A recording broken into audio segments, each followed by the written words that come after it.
obviously thanks and giving, and we've done both of those. Community food drive and give a turkey, take a turkey. It's kind of been an opportunity where all of Fort Eustis, really the units, the organizations, and the community members themselves participated in really coming together for our community and making sure that everybody had a fantastic Thanksgiving. So what happened was we were able to send home 123 families with a turkey and all of the fixings. An additional 17 families received an additional bag of food. And beyond that, 100 families received a $25 gift card from the Diamond Council. So if that's not thanks and giving, I don't know what is.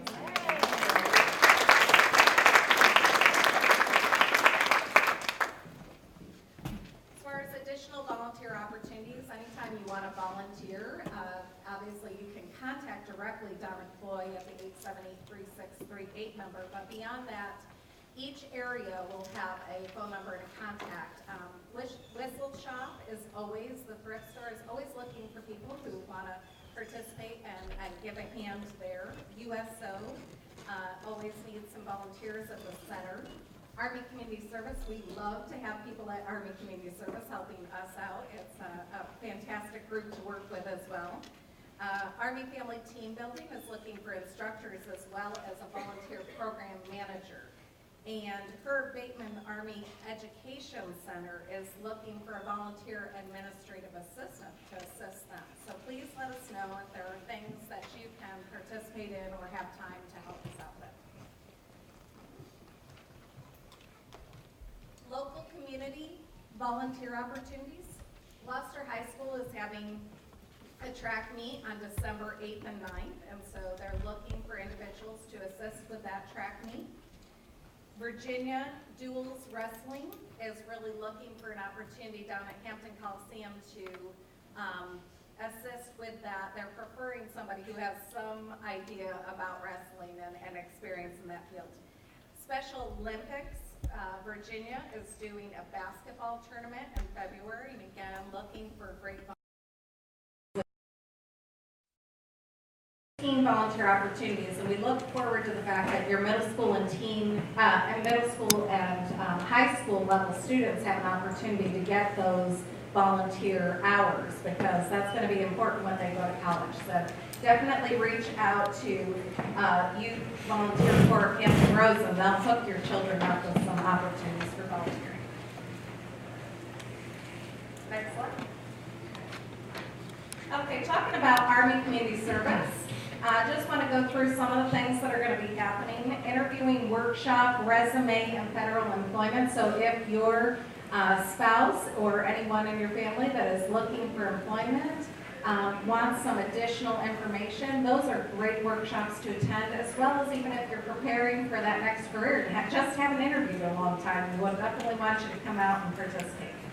Army Family Team Building, military knowledge is great for the military spouse that hasn't had a lot of exposure to what the military has to offer, and so you can kind of look at assisting them through that. Coupon classes, this is a great time of year to be saving a little money so that you can spend it on the Christmas season. Credit management, developing a financial plan, those are things that, again, really focused on helping the family be financially successful. We do also have a fantastic kitchen. If you haven't seen it over at Army Community Services, we would want you out there participating in making holiday cookies in December, and then we have cooking German food in January. So definitely there's still spaces available for holiday cooking, and we would want to have you there at ACS with us. EFMP is having a Celtic extravaganza, which is an opportunity for exceptional family members and their families, as well as anybody else that would like to participate, to come over on December 7th at 5:30 to take a selfie at our holiday backdrop. And then the blended retirement system, that's the next slide, Ms. Sharon. The last opportunity this year for a class is actually December 18th. So we definitely want you to take advantage of that opportunity to come out and take the blended retirement system class. Is there any questions? All right, fantastic. Thank you.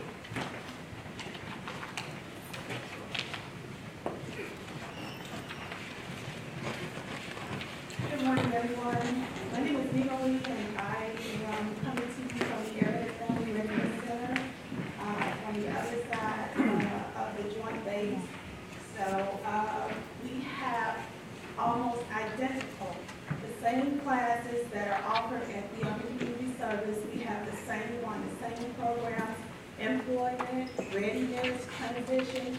We have those same classes. And just like they have for the Exceptional Family Member Program, the Pictures with Santa on the 7th, which is a Thursday, and they have theirs in the evening. Well, just in case you missed that, we also have one on Langley, Christmas Movies and Pictures with Santa on the 8th. That's a Friday from 1730 to 1900. And again, we have a transition. So we have posted the last transition class of the year and the first one for 2018. So if you or you know someone who's planning to get out, might be interested in coming to just get a snapshot of what transition might all entail, they are welcome to come to any of those workshops as well. We also have the Heart to Heart Deployed Family Member Christmas Party on the 16th of December from 1400 to 1600, and that's going to be at the Bethel Manor Chapel. So that's a real good time and an opportunity to come out and have some fun for the holidays. And we always have maximum participation with bundles for babies. We're hosting that, the last one for the year, on 20 December. That also is going to be at the Airman Family Readiness Center at 1430. Ms. Robin Wilson will head up a Key Spouses initial training, which is the same thing, similar to what we have here on Fort Eustis. And that's going to be for the spouses, and she has 2 opportunity dates in January for Key Spouse training. And again, just like I said, we also have federal employment, resume writing, and an array of classes and programs for you all to engage. Don't be scared to get on 64 and drive the 17-mile distance to come out and see your other half on the Langley side. If you would like more information, we have our quarterly calendar on the information table in the back. We would love to hear from you at 764-3990 if you're interested in registering for any of our classes. Are there any questions? Thank you. Good morning, everyone. Good morning. Lieutenant Jay, 733rd Street 4 Squadron, talking about holiday safety tips. So while you're looking at the little bulletins up there, little blurbage, I want to just talk about a couple of key points. Parking a lighted area. Parking a lighted area helps not just you to see where the car's at, but also helps bad guys see the bad guys. And I like to use bad guys because that's what I use for my little kids. They don't understand what bad people are, so I say bad guys. So just please make sure you're parking on the well-lit area, especially if you're shopping. We are now into this fall season, so now lighting is starting at 5 o'clock. We're starting to get dark. So just make sure when you're shopping, park in a well-lit area, know where you parked at. Make sure you know if you're in a parking lot, a big parking lot, you know if there's an alphabetical order or if it's a number order parking lot, know where I parked in J1. And then so from there you know where you go back to. Another thing would be, don't leave packages or valuables in your front seat. You would think that would be common sense, but it's not. A lot of people do this. You're in a hurry, or you don't, what type of car you have. But if you could cover it up with a blanket, or you can cover it up with something, that's just right. When somebody sees that, it's potentially bad for you because now they see opportunity. So please cover it up, put it in the trunk, put it on the back seat. You can. Next slide, please. ATM. All right. There's a lot of scams out there. They have these cool new devices that can slide right over the ATM machine, and they can take your credit card information. So, or your ATM, basically your debit card information. With that said, if you can use your bank's ATM, use your bank's ATM. Try not to use those third-party ATMs. Those are not monitored as well. It's up to the store.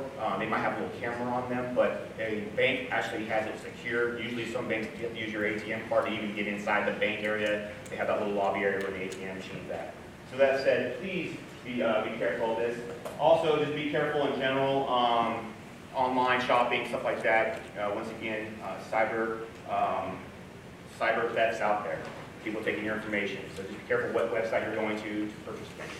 But the ATM, same thing. Please well that area if you have to use the ATM. Also money. Don't take out, $800, $900. Take out what you need to get with the purchasing, what you need to purchase the prize or the package that you want to purchase. Because you have $800-900 on you, somebody sees that, or if you do get robbed, or heaven forbid, then that's $800-900 that's out of your pocket. All right? Any questions about holiday safety? Besides that, yes, ma'am. How can you tell if somebody's put one of those things? That's the hard part. Good question. It's very hard. Usually you can just pull on it, it'll pop off. But with that said, they look just like the if you look online, you can Google it. They just look like it's a cover. It goes right over it. Now, I don't know. I've never seen one personally. Is it a big crime around here? No, but it's out there. And so that's why I'm saying go use your bank. If you know if you go to your bank and use theirs. It's really the third party you're looking for, like I hate to say like 7-Eleven, stuff like that. I'm not saying 7-Eleven has the problem. It's usually like that. That's a third party. They usually have a third party ATM inside. So it's never happened on the installation? I have never seen it on the installation. So that you are safe on the installation or not. So the bigger thing on those are crimes of opportunity. So a couple things I would encourage you. One is don't use the ATM when there's somebody standing really close by and there are other people around. The other is watch when you come back to your cars with lots of packages. A lot of times folks will be watching you leave the store, and when you go to get in the car and you're fumbling for the keys and pull it, it's a perfect opportunity to take something from you and knock you down and do that. So you're better off to travel in teams, just like everything else, but just be really careful. And when you get to your car, get your stuff in your car as quickly as possible. Great point. Everything you said, sir, is exactly what I'm talking about. I agree 100%. You need to make sure that when you're walking back to your car, you already have your keys out. On my car, I'm lucky I just bought a brand new car. I just touch the door handle, it automatically opens up for me. You know, it automatically opens. So cars are getting better about that. But yeah, if you're fumbling around with your keys in your pocket, that's just opportunity. So you're just kind of trying to cut down opportunity. It is the season. There are desperate people out there. If you look on TV every day, you look on the news, you see what I'm talking about. We live in a world now that crime is not going down, crime's up, stuff like that. So just be aware, situational awareness. And we get taught that if you've been in the military or in the DOD, situational awareness. Just watch your back, watch what's going on, and you'll be safe. All right? And then let somebody know what you're doing too, please. Call your loved one, call somebody, say, hey, I'm going to be shopping in this area. So that if you don't show up after a while or you don't maybe see as a text message, they know where you're at. Any other questions? Thank you, sir. Appreciate that.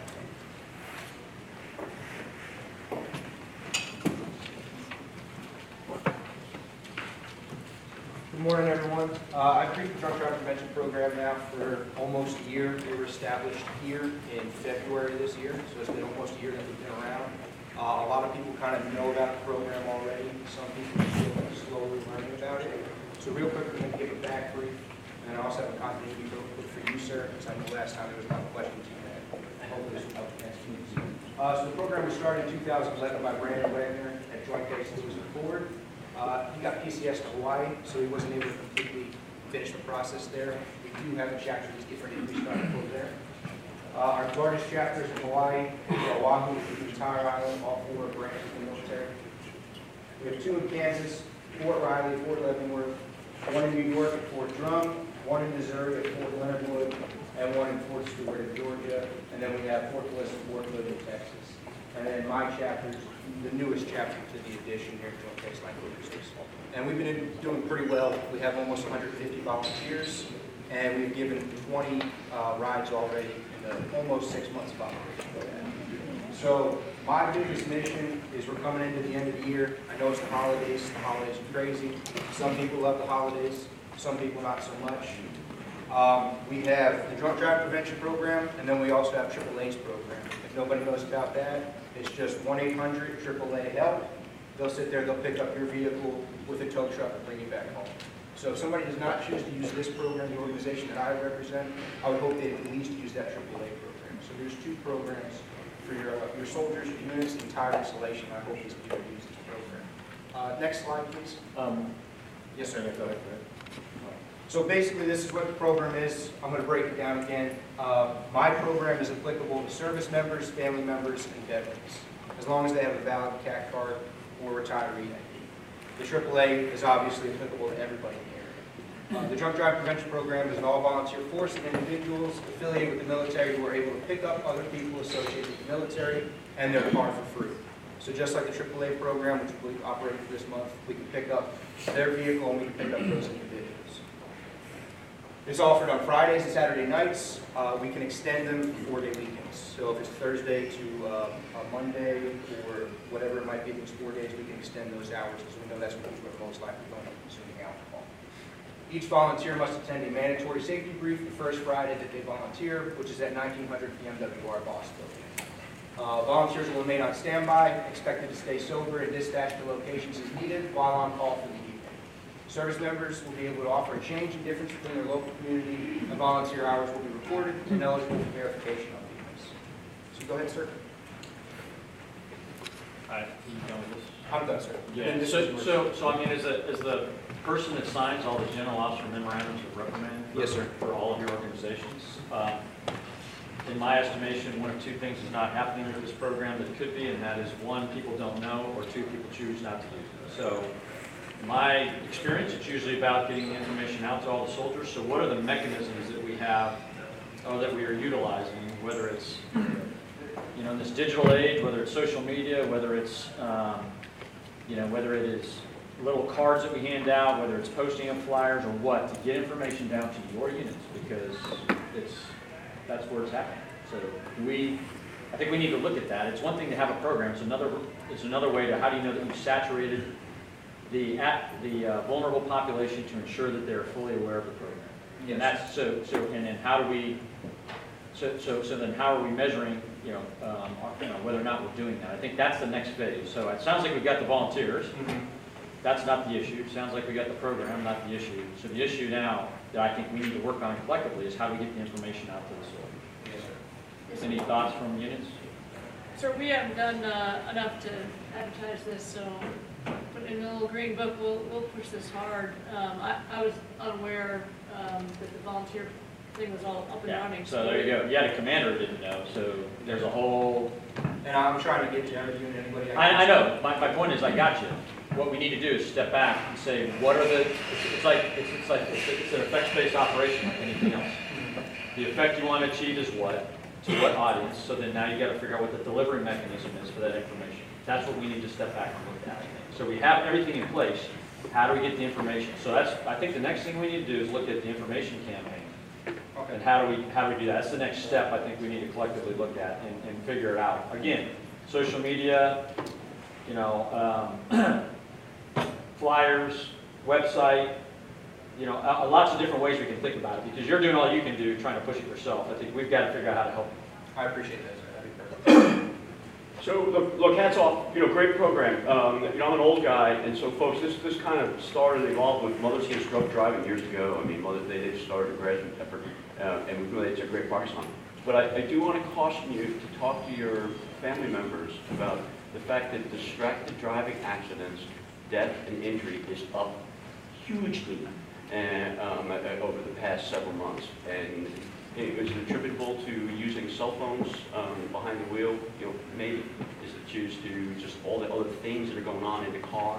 So I just encourage you to talk to them about distracted driving. There's nothing more important when you're behind the wheel than focusing on being behind the wheel. It is not worth going through the holidays and turning up day.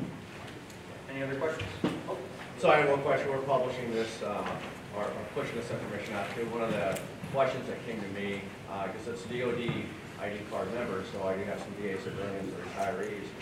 And so is it only for them that live on installation that can use this? Or if they say, if you go to the website and you pick this installation, use this, you've got that circle that shows your radius area.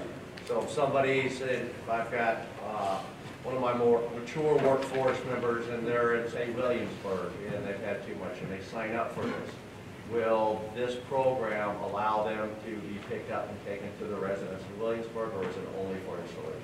So it'll take them to their residence. As long as it's with that 30-mile encompassment, we're good to go. And I've been trying to establish a second team over at Yorktown, which will kind of push us more with the work as well. I'm just trying to get the appropriate people. Right. As long as it's within 30 miles, we take them to residence wherever it might be. Thank you. Any other questions? All right, thank you so much for your time. Thank you. Thank you, sir. Good morning, everybody. Good morning. My name is Michael Hawkins from the Emergency Management Flight here on JBLE. slide you're looking at lists 5 different statuses in which the JBLE operates. The first status is open. Nothing going on to hinder operations, just open status. You can find all of these statuses on the Joint Base Langley-Eustis webpage. If you go to the Joint Base Langley-Eustis webpage and click on the right side of the screen on the status, it will open up and you will find all of these statuses to include the interpretation of these statuses. So the second one is open under liberal leave. This is where employees can apply for leave or unscheduled leave, and employers can grant that leave. Under the third status is open under delayed reporting. An example is tomorrow morning we wake up, there's 2 inches of snow on the ground. The Joint Base Langley-Eustis commander authorizes a delayed reporting, example 2 hours. Then those non-mission essential employees can report up to 2 hours after their scheduled report time.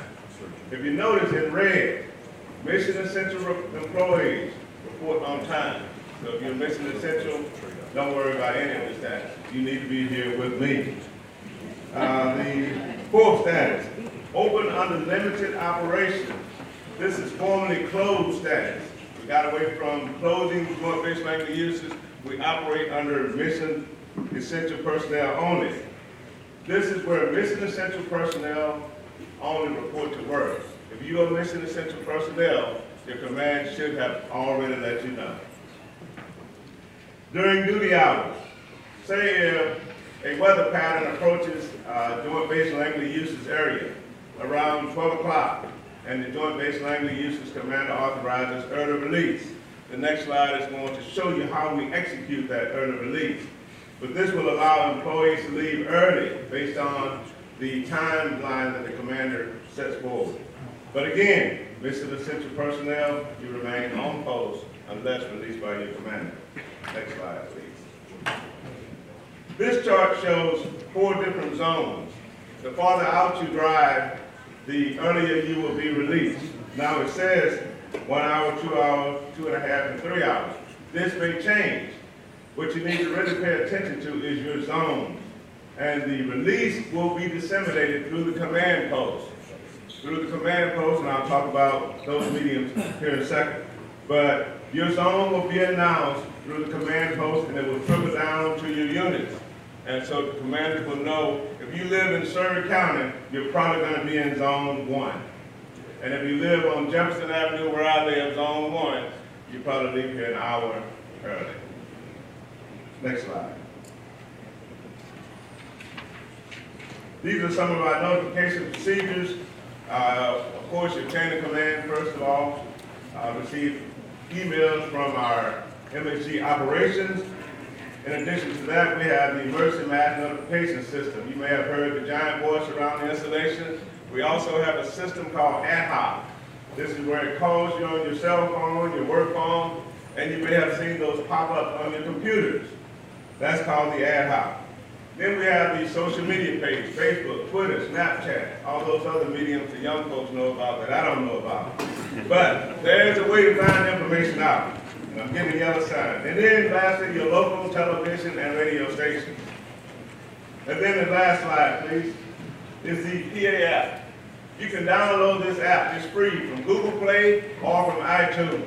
The benefits of having this app is on the right side. You find out all types of information about JBLE, the base operation status, the force support squadrons, operations like the bowling alley, child care, etc. A lot of good information. Are there any questions? Yes, sir. Back gate opening and delaying, are they going to open on time? Do they delay also? They delay also, sir, but it's situational dependent. The MSC commander, along with the joint base commander, will make that decision, and we will disseminate that decision throughout those channels. Okay. Do we have a drop down on this app for the drunk driving thing we just talked about? No, sir. No, sir. That would be a great little cross coordination potentially. So, I mean, you know, so I mean, if this is our public affairs app, and let's look at trying to put down, says, hey, you know, we got suicide prevention hotlines, we got everything in there, but we don't have our drunk driving initiative on this app. So, And look at while you're doing, let's talk about it, because the other thing I want to do is the ad hoc. So, you know, and Michael, I appreciate what you guys did. You know, I was a huge critic last year of where you were, because, you know, you're telling me it was going to rain. I just didn't need all that crap coming on my computer. You guys have fixed all that stuff this year, and now at TRADOC, we have 94% of the people in TRADOC are now registered in ad hoc. And it's part of it due to your efforts that you've done, so thanks for doing that. On this, what we would like to do at some point is, as opposed to the way the messages come across, having to either call the number back, we'd like to be able to just go to the app and push the personal accountability point to say, yeah, I got your message. So but that's something tough. But I appreciate what you guys have done. Big help over last year. Any other questions? Thank you.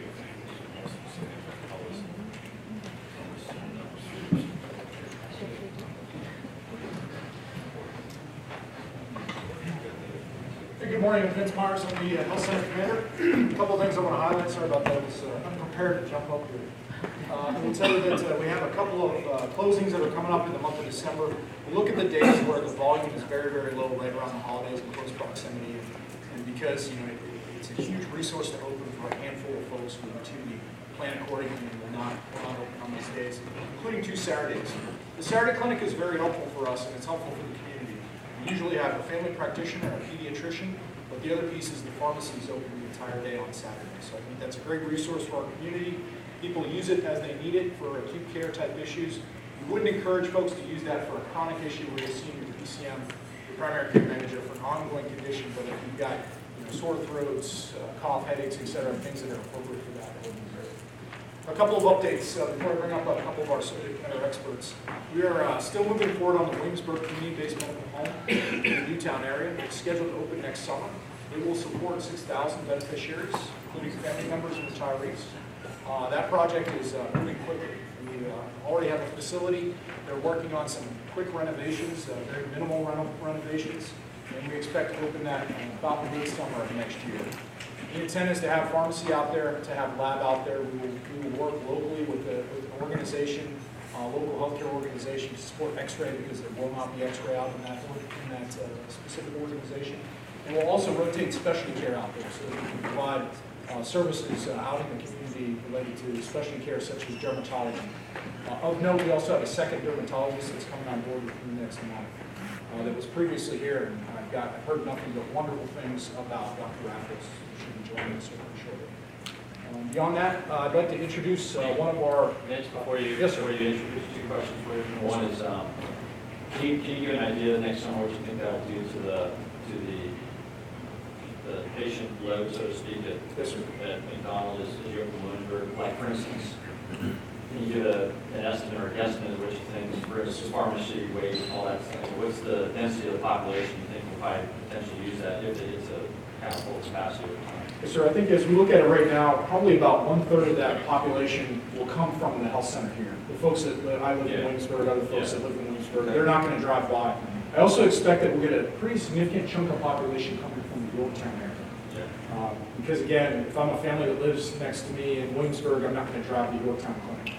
And so beyond that, we will also open up a whole other arching area of area that we don't cover now in that West Point, New Kent type area. So, yes, sir. So I think about 1/3 will come out of the population here. We will staff it internally, so potentially we have a provider or 2 that may go out there. We are doing some hiring to support that. Okay, and next one I'm going to put you on the spot. Absolutely, sir. But can you, I think it's important to never hide things and start to socialize things very early. Yes, sir. So I'd like to kind of talk in very general terms without timelines, but in a macro sense, where we're going with respect to the outpatient surgical and the clinical based on. Yes, sir. So I know you're probably like, I don't want to drop this now, but No, sir. I think we need to do it. We need to start socializing. Yes, sir. Been transparent with my team, and I'm transparent with the rest of the organization. So the medical command is currently looking at our operating rooms from a continuation standpoint. Decision has not yet been made. We expect it to be forthcoming in the next 30 to 60 days. That may affect our surgical services. However, we've already been working with Langley to ensure that we can meet the surgical needs here. When it comes to specialty care, the intent specifically is to retain specialty care because this community needs specialty care, orthopedics, even general surgery, etc. If that decision is made and we move away from our operating rooms, Our intent was those providers that are in our specialty care clinics would still operate over at Langley.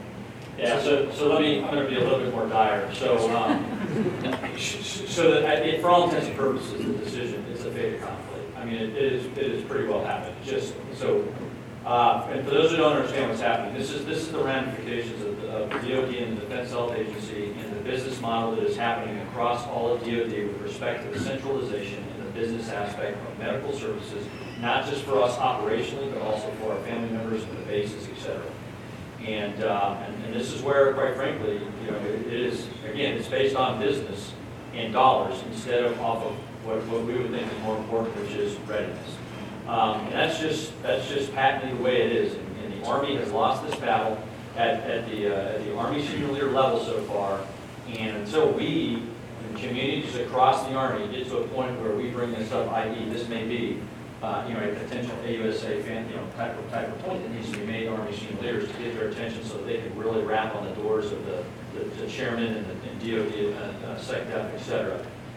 So what's happening is, bottom line is General West is forced, she has no choice. She does not control her own funds anymore. It is now controlled by the Defense Health Agency. So we no longer have a budget for our medical command where we can make decisions on where we put resources. And that is a big, big issue across DoD. It is happening, you know, the ramifications are happening across every service. But specific, what does that mean to Fort Eustis? What that means at Fort Eustis is we were able at least to fight in General West and talk to her and kind of demonstrate why we still need the clinical services here, which was at risk as well at Fort Eustis, at our hospital here at McDonald. But we're going to lose, we are going to lose. We're going to lose the outpatient surgical care. Is that the correct terminology? Yes, sir. Basically, we're going to lose that, and now if you need outpatient surgical care, you're going to have to go to Langley. You will still be seen by some of the same folks, but they have to, from a centralization, joint basing concept, they're trying to maximize the resources in an efficient business model, which is less convenient for us, which forces us to go to a new hospital at Langley where there's capacity, where our people are going to combine with theirs, and that's where they're going to do kind of what I call joint outpatient surgical care. So the intent would be that if you were seeing, I'll use Dr. Lucia as an example, our general surgeon who's phenomenal. If you were seeing Dr. Lucia and he was doing your surgery over at Langley, everything would be done here, with the exception of when you go and actually have the procedure. Right. Follow-up would be here, pre-op would be here, everything would be here. So we pushed very hard, and luckily we've had a few folks out there, not naming any names, that have pushed very hard for us at the senior leader level. Thank you, General Frost. Again, not naming any names, but to support retention, especially care, because when we did the assessment, it's very clear that if our soldiers have to go locally, they're going to wait. And waiting affects readiness, and readiness on this post is something we're getting after because we're not where we need to be, and our units are organized. And I'm going to be very, very open with you as well. One of the other problems we have. So we are as we talked about last night, we are a little bit of a misfit toy organization here on Fort Eustis. I mean, we've got the operating force, the generating force, special ops. We've got it all. We've got a mixed bag of everything. Army, Air Force. We are literally the post of misfit toys, right? I mean, that's okay. It's good. I guess I'm the misfit toy. But the point though is that the medical command model that supports installations, everything's based on a model. You know, at the high levels, it's a model. Okay, this many patients means this much type of this care, boom, boom, boom, on down the line, this many family members, this is the population. Here's the problem with the model that the Army uses.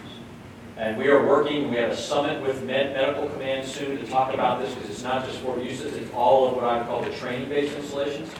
Is that all those models for medical care is based off of what? It's based off of permanent party. So those that are assigned here, that PCS here, and their family members. What do we have?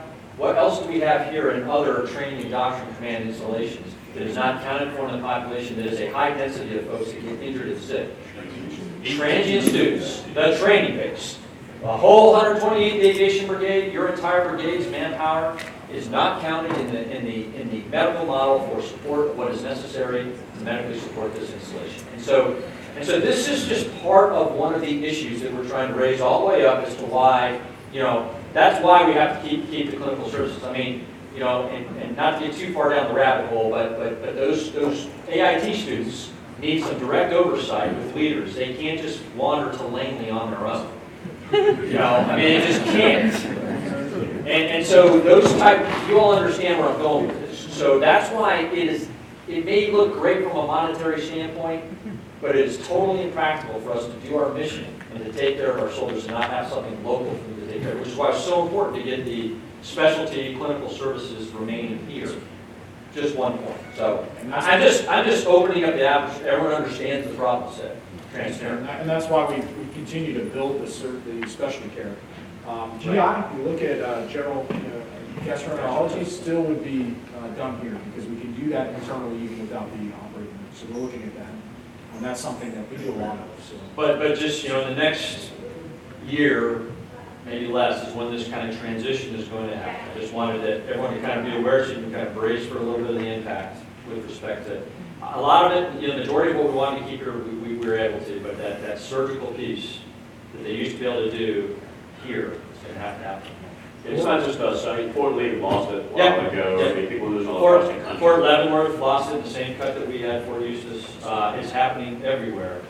Yeah, it's very unfortunate. I mean, I see the view it's happening across our installations, especially our trade-off installations.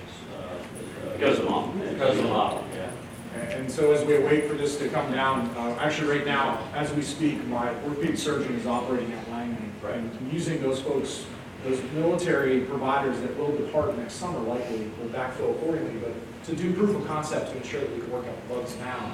It's easier for me to work out the bugs with Colonel Levy than it is with a provider who's not a military provider that I can plug like that. And the Army's, we're not taking this lying down. I mean, General Perkins, General McFarland, General Beninati, you know, the TRADOC surgeons worked this week. We met with MedCom last week, Medical Command, to be able to talk through. So I saw General West last week, talk with her about this and with their G3, and they're going to meet with us to see how they can help us a little bit better. But they're doing the best they can with limited resources and controls now. We have the Army Business Council and the OSD Business Transformation folks as well. But you know, a lot of the stuff is just part of the business process improvement that they're trying to apply to the Department of Defense. I mean, we just are really expensive. There's so much money to go around. And they're applying us, quite frankly, they're comparing us to business models on the outside where, you know, they don't understand at the back end of that is that capacity must be able to deploy. There's lots of, I would say, disconnect with understanding of our prima facie mission is the military, in my personal opinion, that they're missing the business model. But anyway, it is what it is. We're working it, we're fighting it.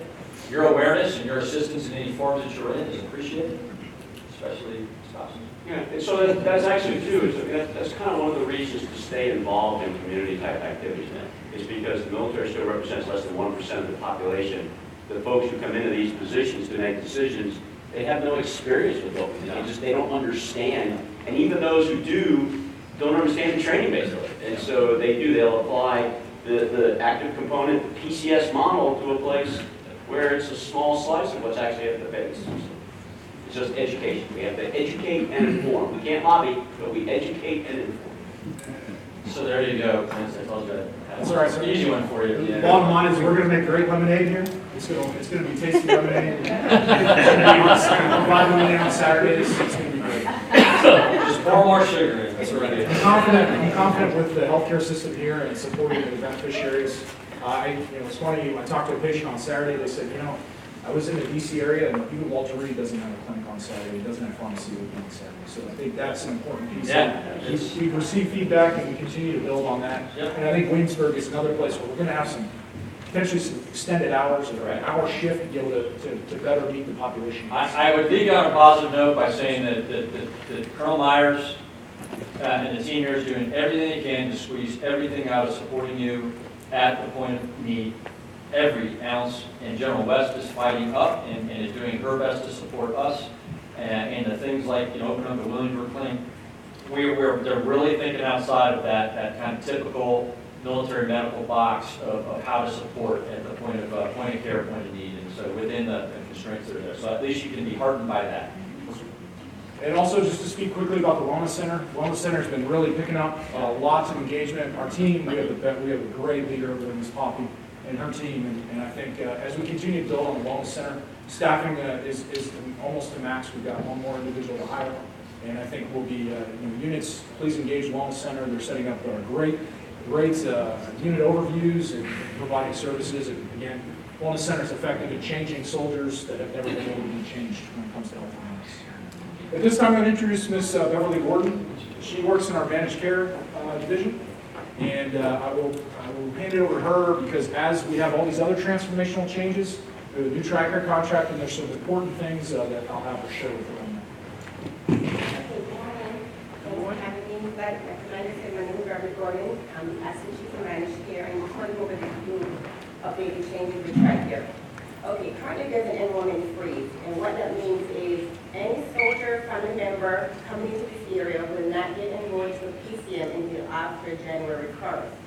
There is 9.4 million beneficiaries that have been transferred from HealthNet to Humana. Therefore, DHA has to be like a gold file to move everyone in. So any active duty family member present themselves for uses as of the 1st of December will not be assigned to a PCM. Keep in mind that if you present to the family health center and you receive care, you will not be turned away. You will be treated as a crime along with your family member. So rest assured you will receive care during this transition period. Would you mind doing that? It's hard to come back. Yeah, thank you very much. Sorry for that. Yeah, because we got Facebook Live as well, so the microphone, that'd be great. Thank you. Okay, thank you, sir. So the next thing everyone can do is to make sure that you update your beneficiary information with TRICARE. I also have a few flyers in the back with the 1-800 number that you can call to get your information on file. The next big thing is that there will be an increase in the retiree co-pays. Currently it's $12, starting January 1st it will be $30. Also for specialty care, so it's going up. It's no longer going to be $12 after January 1st. For going to the emergency room, it's going to be $60 instead of $30. So there's changes, all over. There's a 1-800 number for Humana, and like I said, I have it in the back, and I'm just going to repeat just in case anyone is taking notes. That number is 1-800-444-5445. Again, I repeat, 1-800-444-5445. The customer service center is open as of November 20. They are receiving calls. If you have any questions regarding the upcoming changes, you can contact them now for that information. Can I ask a question on the PCM thing to make sure I understand that correctly? So people who are PCSing in here between now and the 1st of January, they will not be assigned a PCM? But then sometime after 1 January, they'll get a notification you've been assigned an email. Yes, ma'am. Correct. So they're still in process? Yes, ma'am. Yes, Business as No usual? change. Business as usual. They'll still get seen. Absolutely. Okay, thank you. They just won't be assigned to a specific individual. Okay. Okay, but you have to make sure you go online and fill out the application, but it will be pending. It's going to be pending enrollment. And enrollment is handled in my shop. So, and again, I have information in the back just in case anyone running the problem to come see us, give us a call. We're here to assist. And so as they in process, we'll still do everything we normally do, and those applications will be held, and then process them accordingly. But please keep in mind your information is vital. You must get your information updated. I know a lot of people who come in the area and assume that it will be automatically transferred over. No, you have to call the 1-800 number to get your information transferred to us. Any questions? Retirement copays, those are for non-MTFs, right? No, retirement copay is for everyone, ma'am. Not MTF, so. Okay. Not MTF. Yes. Yes, correct. Yeah, if you're seeking care of the MTF, of course. Okay. Yes. So direct care, so it's here, Langley, Portsmouth, et cetera. So what that's going to do is, we had a 14% increase in pharmacy last year already. We expect that to even go up even more, because whenever copays go up historically, people jump back into the MTF. And as we are transforming, that becomes a little challenging to balance services. So we continue to, readiness is priority one. So we've got to prioritize our active duty and go from there.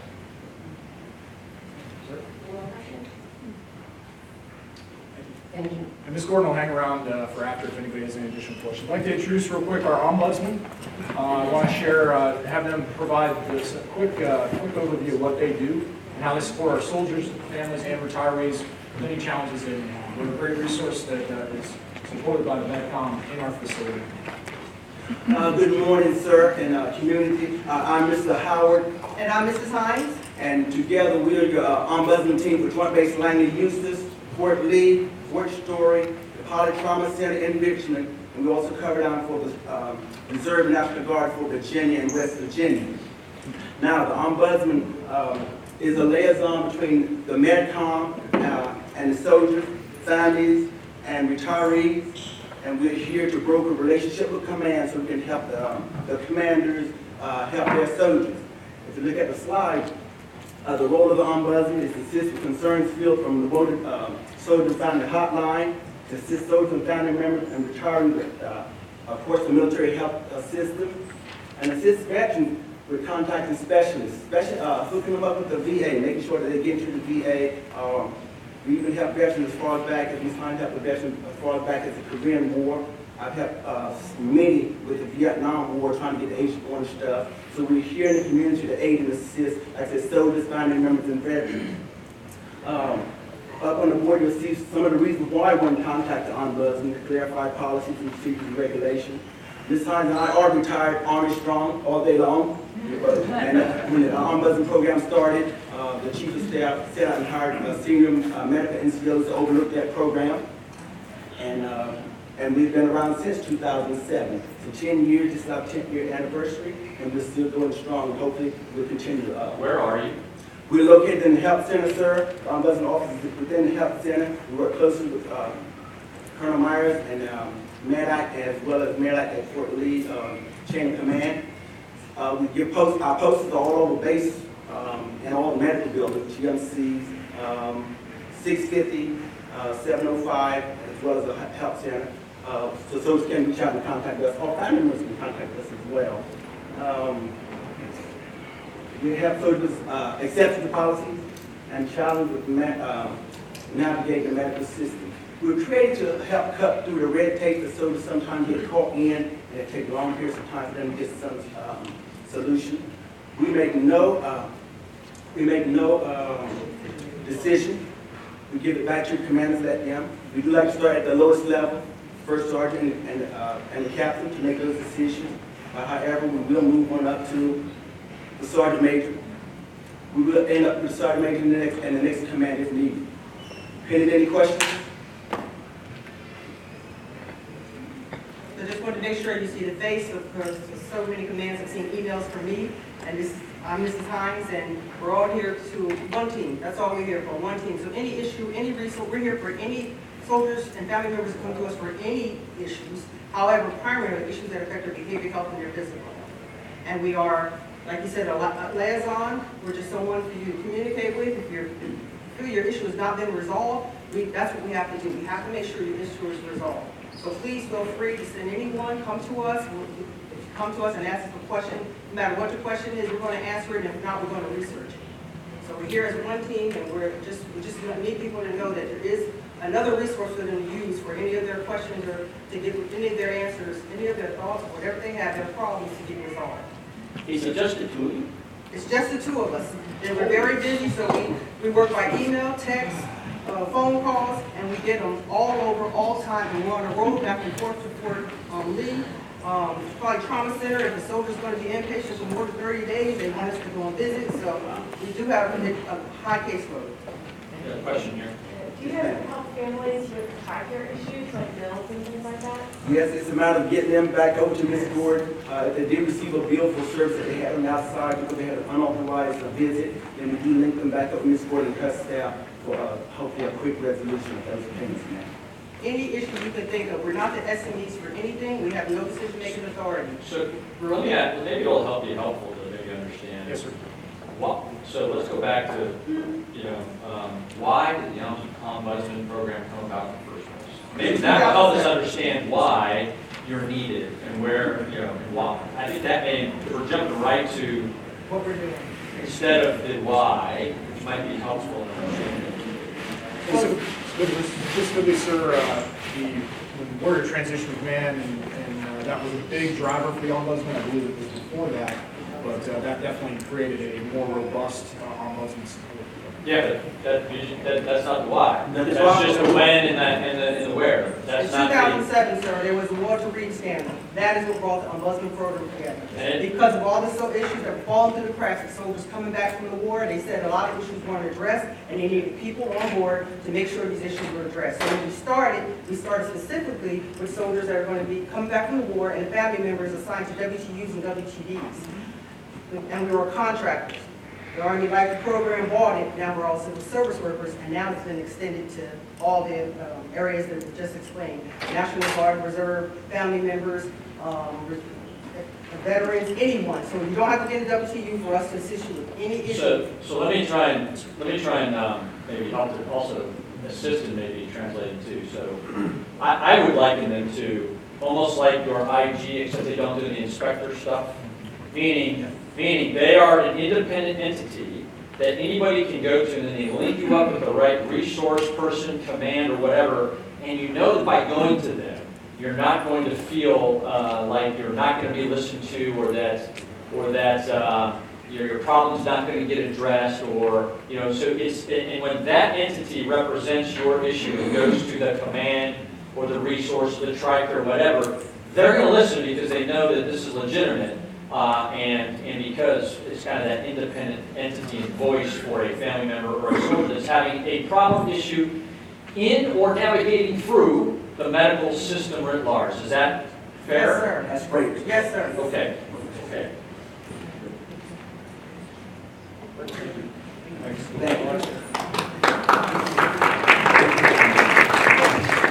Appreciate it, and again, our Ombudsman located just around the corner from our dining facility. There's actually an exit and an entrance that goes right to their office, doesn't even come through the initial facility, so it provides that transparent, or that lack of transparency to pop in and pop out. Please let us know if you have any questions related to the medical care provided or anything in the medical system. We appreciate the feedback. It's how we make changes and make it better. Thank you.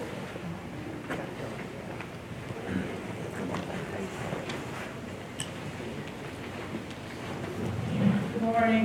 Gwen could not show up, but I just want to touch on a couple of things from housing. One is if you do have soldiers PCS in, make sure they come by housing, get their order stamped before they start their permissive TDY.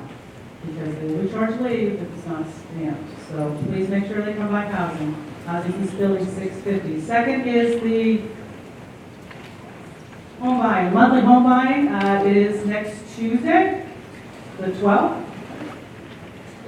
Next Tuesday, the 12th, it's a great program. They have all kinds of entities to help with the home buying and home selling. So if you're leaving here and you want to sell your home, you want to get the best out of your house, I encourage that you go to this training, this class, this workshop. It is awesome.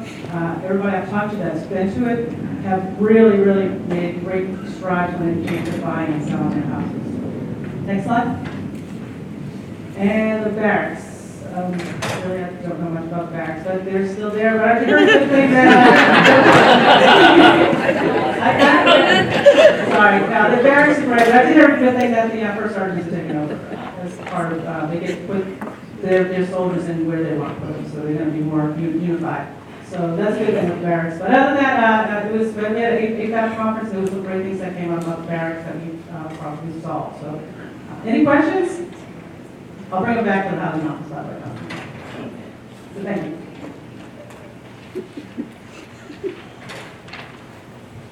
Good morning. My name is Diana Strain. I'm from Family Advocacy. I'm the outreach manager there. So what you're going to find on our slides are the upcoming classes. But you don't see a lot up there because they've already passed and we have an employee counter coming up. Any classes that you want that have already happened, give us a call and I can do them individually. These classes underneath them that we can also do, so True Colors, Healthy Relationships, Marriage Counseling, we can do them at any time in the unit or at Family Advocacy. One of the big things that we want to push is the domestic violence training within the units to make everyone understand what exactly domestic violence is and what that means and how Family Advocacy can work with you. So if you have any questions, please feel free to give us a call and hopefully we can assist you. Any questions? No? Thank you so much. Good morning. My name is Sam Taney, and I'm the action officer for this year's upcoming Dr. Martin Luther King Jr. annual birthday celebration here on Joint Base in 2018. The celebration this year will take place on Thursday, January 11th at the Jacobs Conference Center from 13:30 to 15:30.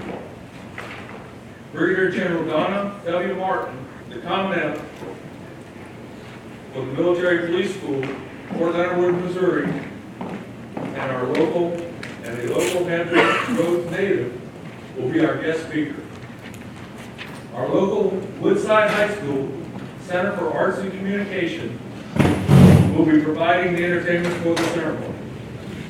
The Woodside Choir, Orchestra, Guitar Ensemble will be playing and singing several music selections, plus the creative writing department students will be performing poetry and works from Dr. King.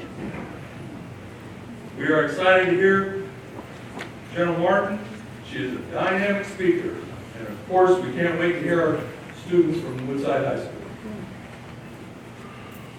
All are invited to attend, so let's fill up the conference center. We are working on providing bus transportation from key trade-out buildings to the Jacobs Center, and if you need a ride and are not in one of the key trade-out buildings, please feel free to contact Mike Ferris at 501-6535, and he will make it happen. And last, we'll be serving free cake and punch at the end of the ceremony. I look forward to seeing everyone out there. So, any questions?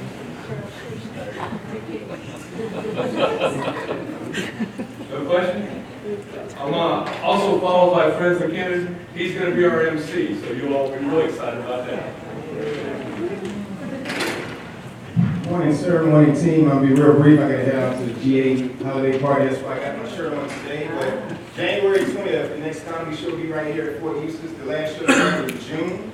So we're going to kick back off in January. Come on out. It's a great time, 18 and over. The information will be pushed out on all the websites, the Joint Forces Command website, all the apps. We'll be pushing out information for the comedy show. So hope to see you guys there Saturday, January 20th. It'll be on the marquee starting January. Yes, ma'am. January 20th, the comedy show will be here at Fort Eustis. It's a typo. I'll give it the marketing department, but it's going to be January 20th. I'll fix that and get it back out. Any questions? All right, thank you guys. You know what you have to do.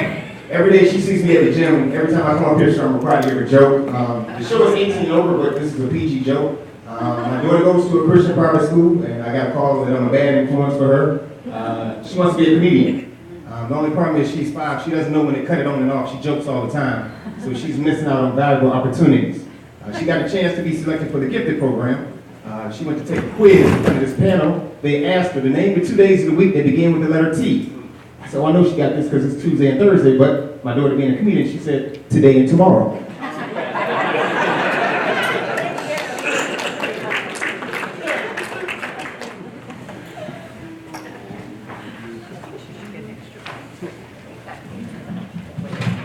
Good morning, my name is Joey Bach from Education Center. I know it's going to be a challenge to follow Fred. I just wanted to know, I'm not a comedian, but a technician. Okay, as we approach New Year, we have new classes coming up. These are the schools on board the command. Classes are going to start on January 8th. No SAT or ACT required for undergraduate. For graduate school, no GRE or GMAT. So take that out of your mind. The only thing there, if you don't have 3.0 or better for graduate courses, for the graduate degree, you might be put on probation until you first completed your first semester. Next slide, please. This upcoming, also, we have one in progress. We have a full house, supposed to be 17 students, but we have 18 right now. It's very necessary to have that in order for soldiers that we might improve their GT score to 110 or better. 110 or better better means a lot because that will open up a lot of opportunities. Not only the officers program, but changing MOS or going out for special programs. The course is going to be from February 5 to February 26. Again, permission from your commander is necessary because that's a half-day course. That's why you have to have that request form signed. Next slide, please. VA representative is providing services also at the Education Center every Wednesday. We are there for counseling, one-on-one or by group. If you need any kind of information about your benefits, please see him. Troops of Teachers, after almost 2 years of absence, Troops of Teachers is back. And the main goal is to assist transitioning personnel to get the necessary requirements to teach. Right now, we are in dire need of mathematics teachers and also special education. Any questions? Thank you.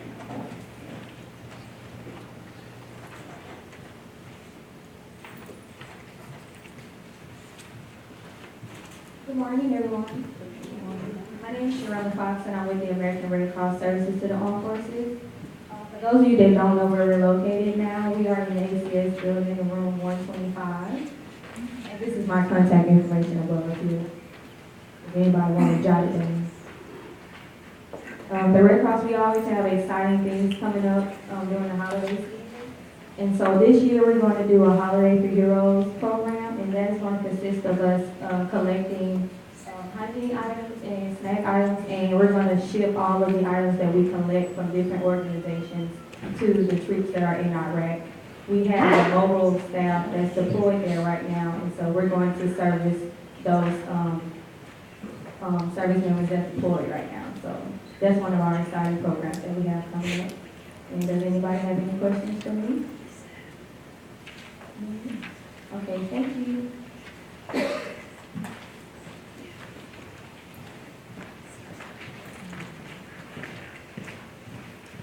Morning, I'd like to brief SOS on this project. She's not able to be here today. First of all, she'd like me to thank the community and the senior leaders for the participation in the Thanks for Giving potluck dinner. It was a huge success, and the families were very touched by the event. And then upcoming is the Snowball Express. They do not need any more volunteers. Everyone that they has been identified as volunteers already. These are the times and the dates for the event. And the event is the opportunity for service members to send off those children of our Gold Star families to their holiday event in Texas, and then once again welcome them back when they return. So on the 9th, you'll be at the Norfolk International Airport at 7 o'clock, and then on the 13th, when they return, at 12:30. Any questions? Thank you.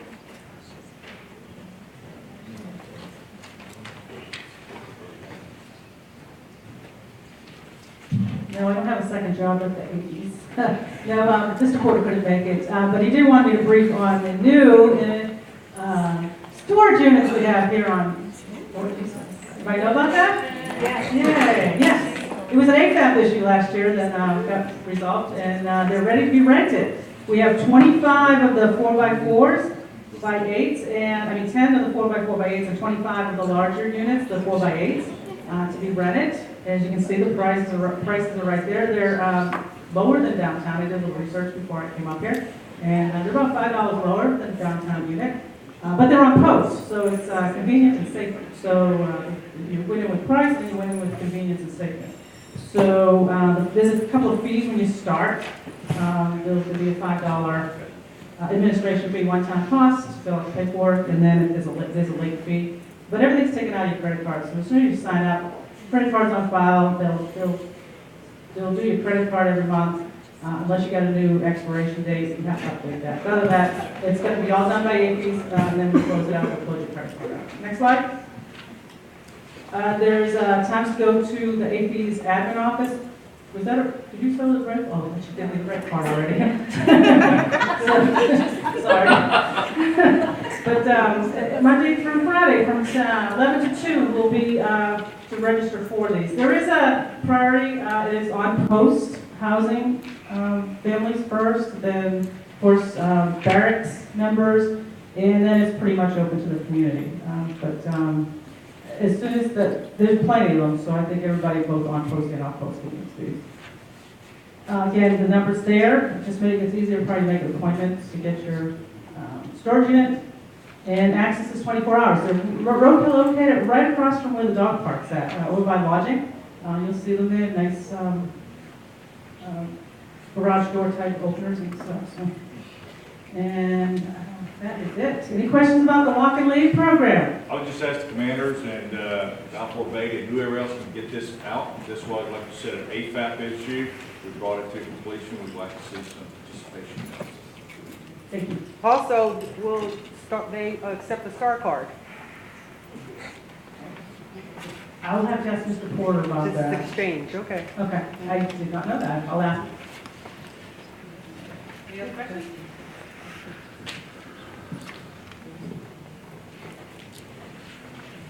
Good morning, everyone. Good morning.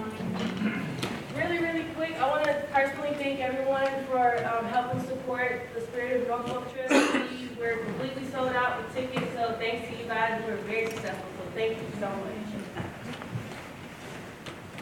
Next slide. Move that. Just a quick reminder of our 3 pillars: community service, recreation and leisure, quality of life. And as before, we're still focusing on our community service pillar as the most important one right now. Trying to get Boss that best name of going back and giving it to the community. So that's the main one we're focusing on. Next slide. This is our updated calendar for the month of December. The one for January is still in works, but as of now, I'm sending out monthly updates. So if you want to be on that distro to know what Boss is doing for that month, including all of our community service events or any type of trips or anything that we have coming up, if you want to be on it, just let me know and I will add you to our monthly distro. So far, we had the historic cemetery cleanup. Thank you for everyone who did come.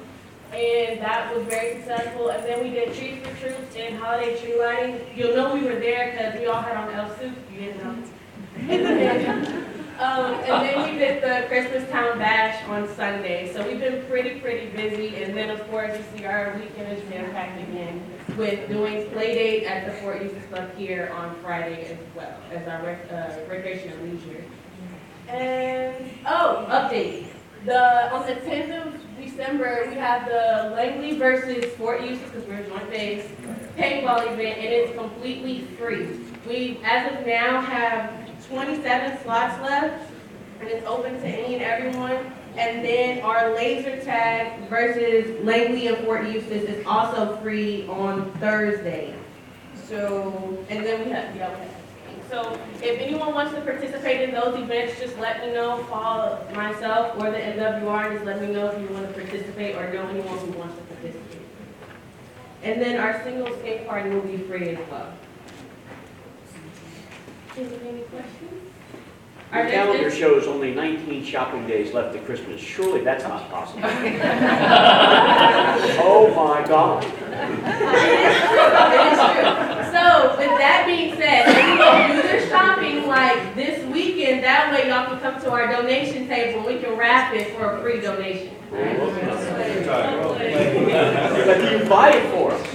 Negative. Now see, there's a cash opportunity. I'm sensing. We'll make it look really nice under the Christmas tree. Let us wrap it for you. And then, like as always, if you ever want to come brief at our meetings, at our installation meetings, just let me know prior to so I can move you in on the schedule.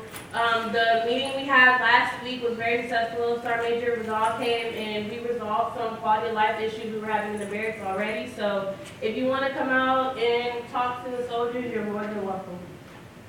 Any more questions? All right, thank you.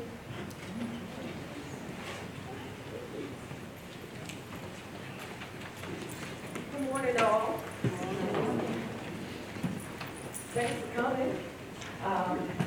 I'm Dottie Scarborough, I'm the Outreach Services Director with Child and Youth Programs, and I want to tell you a little bit about what we have going on. Other than saying we're always busy there, But we have a basketball camp, one-day camp coming up on Saturday. There's still space available. We pushed this last year. It was a huge success. So it came back this year, and we're hoping that you will make sure your kids get out and get signed up. Next slide.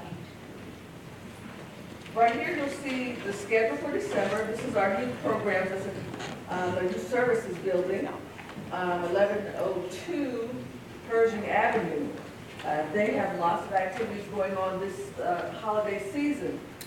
The one thing I want you to take a look at is that it's actually horse camp is what they're calling it, because it's not just riding, it's tending to the horses. It's training the horses, those types of things. So if you have any children interested, and this is a great opportunity, I'd say please, please, please. You need to be registered with Child and Youth Programs, and you do that in my office, which is in Building 650, Room 100. That's the room I call the where is office window. You'll see it. You'll know exactly what I'm talking about. Next slide, please. And over on our Langley side of the house, they have some parent workshops that have started Monday. No, today. Today's the fifth, yeah. And then the two slotted for January, effective discipline for the two different age groups. And they also have the youth workshop, diplomas to degrees. You know, this is a great series, so no matter where you are, if you'd like to attend, give us a call, give the number here, the youth programs on Langley, call, we'll get you registered or set up. Next slide. And as always, we have lots of instructional programs that are going on. These are the ones that are available to us.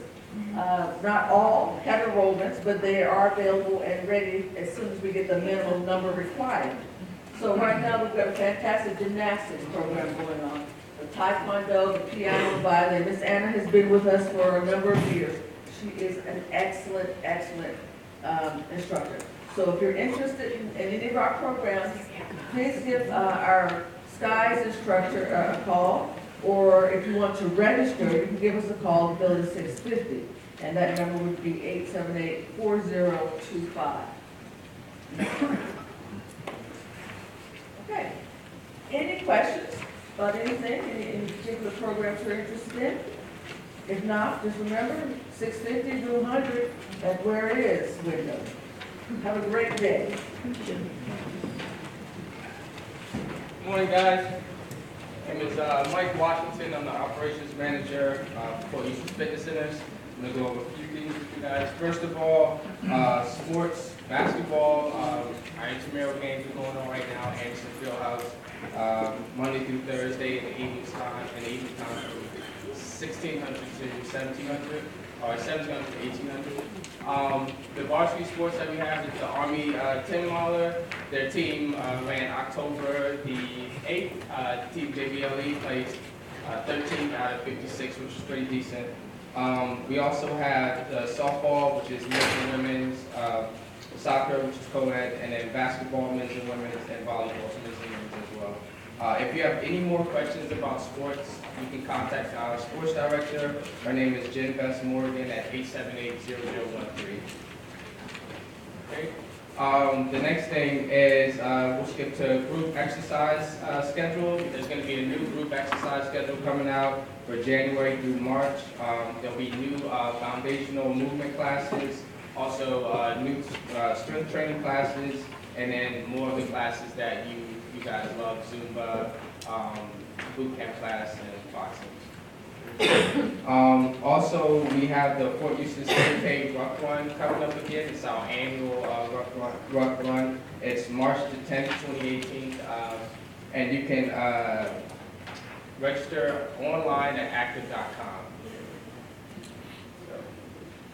Okay, so we have the Alpha Warrior rig now that's set up outside of Anderson Fieldhouse on the blacktop. I don't know if you guys have driven past it or seen it, but we will be having a demonstration and a time competition as well at Anderson Fieldhouse Blacktop, December 12th at 0700, and they'll demonstrate how to actually use the equipment and just, it's a good challenge. It's more of a technical obstacle course.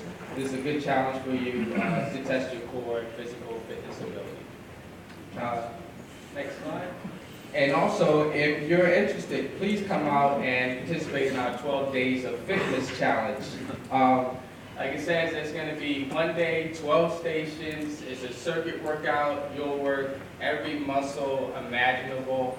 And it's all fitness levels are included. So please come out and participate. It's going to be a great time, and you'll feel so much better after you finish. Okay? Can you back on the alpha rig? Sure. For just a second. So is that going to be a permanent?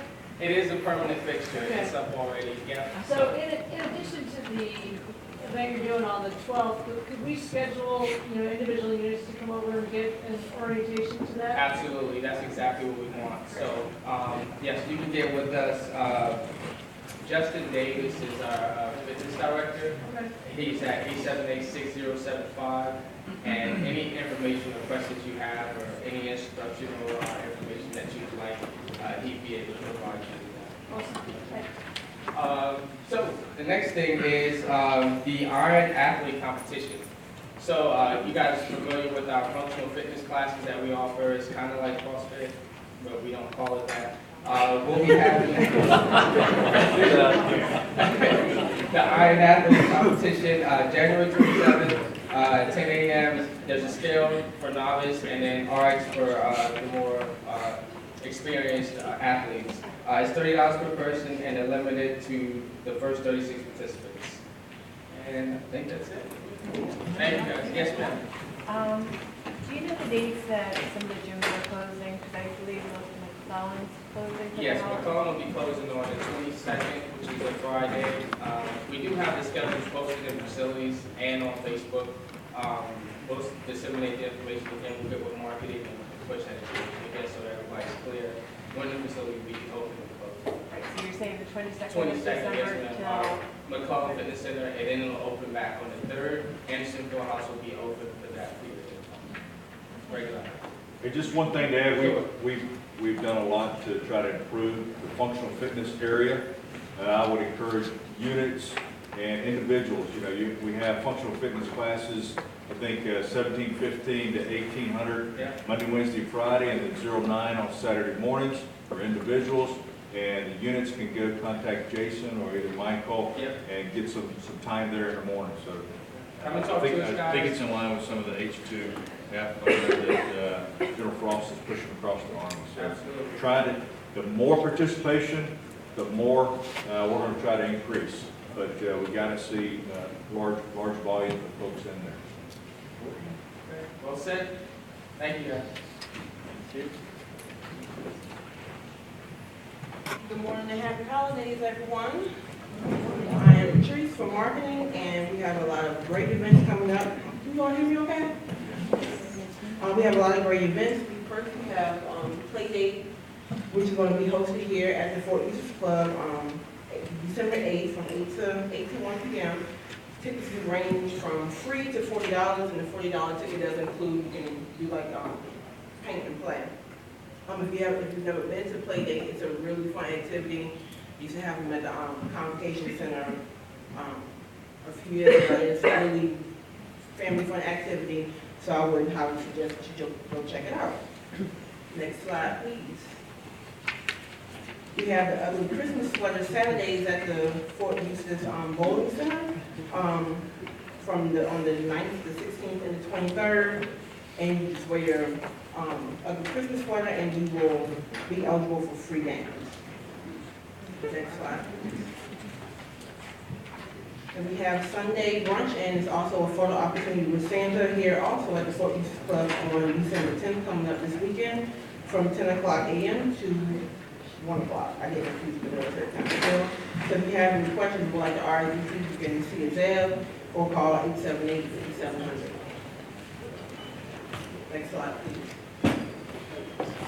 And we have another app. I saw that PA also has an app. We have an app that covers everything that goes with the activities, pings that go pings for different events, different clothing on the base as well.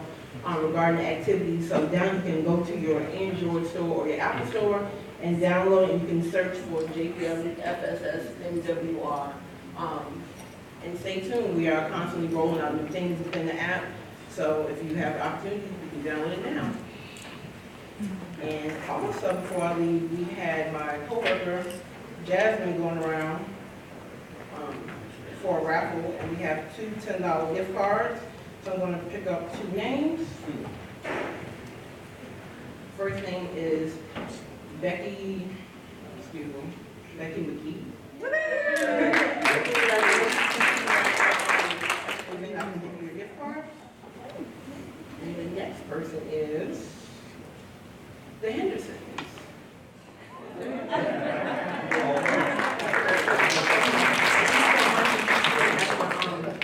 After the briefing, I can give you a gift card. Yes, ma'am. On that app, do you have the free movies? The free movies? Yes. As far as like the locations where they're going to be? Right, well, do you advertise what that movie is that's based I on believe your we do. I believe it can link to the calendar, but I can check on that for you. If you're on, Right, because if anyone's not gone to the free movies, I know here on Host, they play great movies, like right after they've been released for free. They do sell the popcorn and drinks there, but like what a great fun activity for the family. Yeah, we also have, we have a lot of great activities overall. So definitely tell your squadrons and everyone to come on and support. Thank you and have a good holiday. If you just hit on the calendar and hit on the Friday, it'll show you, and it shows you what movies, and it'll show you the next week coming up. Right, so what's playing this week?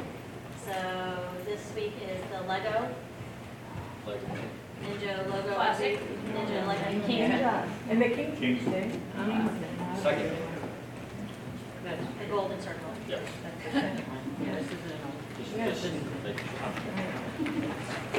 So it's the Lego movie at 6 minutes. All right, so to close out the event today, we are going to celebrate the Army Family Team Building birthday. So for those of you who are not aware of what Army Family Team Building is, back in 1994, after the first Gulf War, the senior leaders in the Army and our senior spouses decided that we needed a little bit more formal training for our spouses. And so Army Family Team Building was signed into a program, and on the 16th of December, the Chief of Staff of the Army and the Sergeant Major of the Army signed AFTB Day. So the 16th is our birthday. We're going to celebrate a little early today, so everybody gets a piece of cake. So what AFTB is and it's free cake.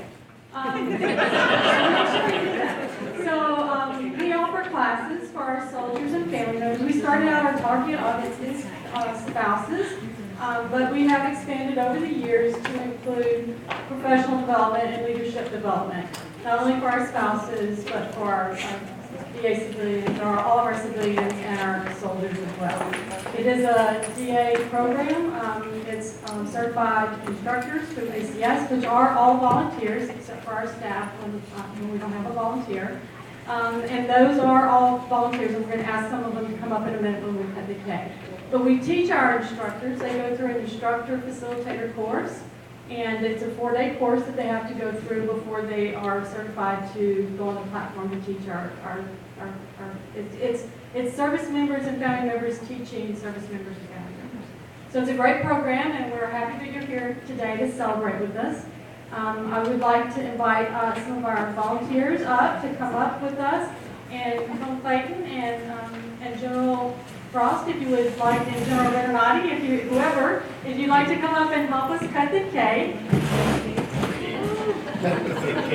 And we're 23 years old today, or the 16th, yes ma'am. I just want to say, if you've never taken advantage of the program, the curriculum is fantastic. We use it in the FSS, because they'll go, if you want them to teach any one of the classes, or more of the classes, they'll send people out to your units. We've used it within our own organization when we had, say, at lodging, if we have, conflict issues with employees or whatnot, they come out and done conflict resolution, and so the curriculum is fantastic, so take advantage of it. Thank you, Dr. Philip. All right. Yes, you want to sing happy birthday? General Frost leads. It's on my program, I told you. Thank you for that, sir.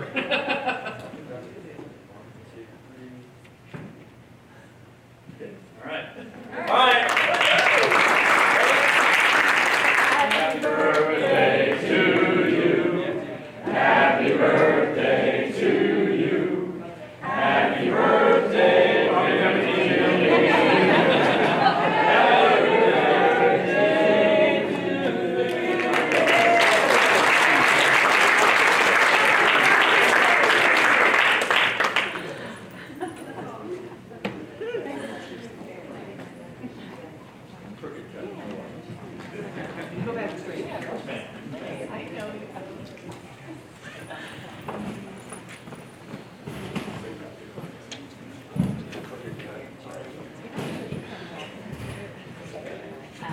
Okay, so we're going to go so just a couple things. As we kind of close out here, we were approached by the Peninsula Food Bank.